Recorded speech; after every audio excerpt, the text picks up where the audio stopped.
Item ಯಾವುದೇ ಇರಲಿ try ಮಾಡಿ ಆಚಿ ಚಿಕನ್ ಮಸಾಲಾ. ಆಚಿ ಚಿಕನ್ ಮಸಾಲಾ 5 ಗ್ಯಾರಂಟಿ ಯೋಜನೆಗಳ ಪರಿಶೀಲನಾ ಸಭೆಯನ್ನ ಮಾಡಲಾಗುತ್ತೆ. ಸಿಎಂ ಡಿಕೆ ಶಿವಕುಮಾರ್ ಅಧ್ಯಕ್ಷತೆಯಲ್ಲಿ ನಡೆಯಲಿರುವಂತಹ ಸಭೆ ಇದು. ಮಧ್ಯಾಹ್ನ ವಿಧಾನಸೌಧದ ಕೊಠಡಿಯಲ್ಲಿ ಈ ಒಂದು ಸಭೆ ನಡೆಯಲಿದೆ. ಇಂಧನ, ಸಾರಿಗೆ, ಆಹಾರ ಕೌಶಲ್ಯಾಭಿವೃದ್ಧಿ ಇಲಾಖೆಗಳ ಸಚಿವರು ಕೂಡ ಈ ಒಂದು ಸಭೆಯಲ್ಲಿ ಭಾಗಿಯಾಗ್ತಾರೆ. ಮಹಿಳಾ ಮತ್ತು ಮಕ್ಕಳ ಕಲ್ಯಾಣ ಇಲಾಖೆ ಅಧಿಕಾರಿಗಳು ಸಭೆಯಲ್ಲಿ ಭಾಗಿಯಾಗ್ತಾರೆ.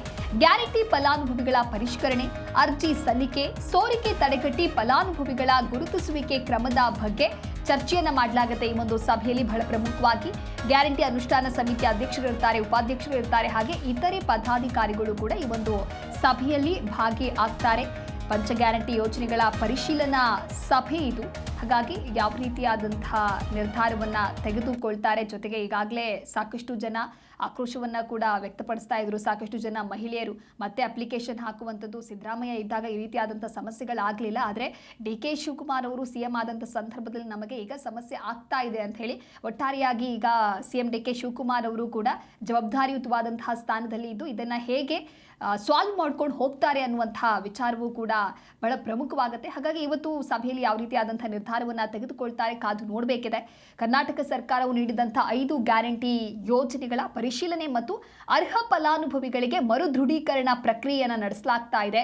ಯೋಜನೆಗಳನ್ನು ನಿಲ್ಲಿಸದೆ ಮೃತಪಟ್ಟವರು ಹಾಗೆ ಆದಾಯ ತೆರಿಗೆ ಅಥವಾ GST ಪಾವತಿಸುವಂತ ಅನರ್ಹರನ್ನ ಕೈಬಿಟ್ಟು ನೈಜ ಫಲಾನುಭವಿಗಳಿಗೆ ಆ ಒಂದು ಯೋಜನೆ ಹೋಗಿ ತಲುಪಬೇಕು ಅನ್ನುವಂಥ ನಿಟ್ಟಿನಲ್ಲಿ ಈಗ ಪರಿಶೀಲನೆ ಮಾಡುವಂತ ಕೆಲಸ ಆಗ್ತಾ ಇದೆ. ಹೊಸ ಅರ್ಜಿ ಸಲ್ಲಿಕೆಯ ಪ್ರಕ್ರಿಯೆಯ ಬಗ್ಗೆಯೂ ಕೂಡ ಚರ್ಚೆಗಳು ಆಗ್ತಾ ಇದೆ.